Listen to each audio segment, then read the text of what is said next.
സുഗന്ധവാഹിനി അമ്മേ നിൻ സുതനെ വാഴ്ത്തുന്നു.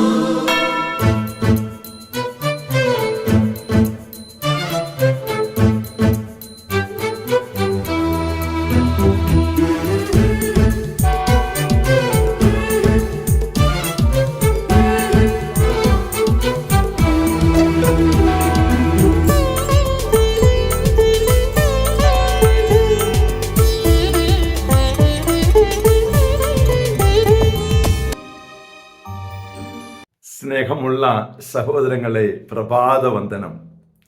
ഒരു വലിയ വിരുന്ന് നമുക്ക് ഒരുക്കിയിരിക്കുകയാണ്. നമ്മെ ക്ഷണിക്കുകയാണ് ഈ മഹാവിരുന്നിലേക്ക്. പരിശുദ്ധ കുർബാനയാകുന്ന മഹാവിരുന്നിലേക്ക് ഇതാ നമ്മെ വിളിച്ചിരിക്കുന്നു. ഒഴിവ് കഴിവുകൾ പറയുന്നത് പലരും എന്തുകൊണ്ടാണത് പറയുന്നത്? ചിന്തിക്കുക. ദൈവമാണ് വിളിച്ചിരിക്കുന്നത്. പരിശുദ്ധ കുർബാനയിലേക്ക് ഓടിയെടുക്കുവാൻ, ആ മഹാവിരുന്ന് അനുഭവിക്കുവാൻ ഒരു കൃപയാൽ നമ്മൾ ആകർഷിക്കപ്പെടണം. അല്ലെങ്കിൽ ഇതൊരു ദൗത്യമായി, ഒരു റുട്ടീൻ പോലെയായി മാറും. അതല്ല നമുക്ക് ആവശ്യം. നമ്മുടെ ജീവൻ്റെ അപ്പമാണ് നമുക്ക് നൽകുന്നത്. ജീവൻ്റെ വാക്കുകളും ജീവൻ്റെ അപ്പവും നമ്മിൽ കടന്നു വന്നെങ്കിൽ മാത്രമേ നമുക്ക് ജീവൻ പുറപ്പെടുവിക്കാനാവുകയുള്ളൂ, പരിശുദ്ധാത്മ ഫലങ്ങൾ പുറപ്പെടുവിക്കാനാവുകയുള്ളൂ.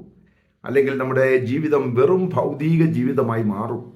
അങ്ങനെ ആകാതിരിക്കുവാൻ ആ മഹാവിരുന്നിലേക്ക് നമ്മൾ ഓരോരുത്തരും കടന്നു വരുവാൻ ആഗ്രഹിച്ചുകൊണ്ട് നമുക്ക് പ്രാർത്ഥിക്കാം. പരിശുദ്ധ അമ്മേ സഹായിക്കണേ. വിശുദ്ധ ഔസേപ്പിതാവേ ഞങ്ങൾക്ക് വേണ്ടി പ്രാർത്ഥിക്കണേ.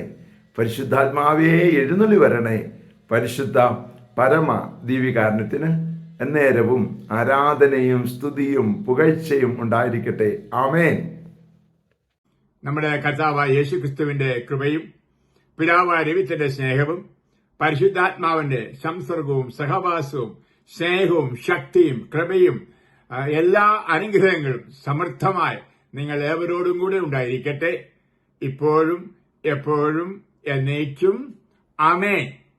സുഗന്ധവാഹിനി അമ്മേ നിൻ സുതനെ വാഴ്ത്തുന്നു.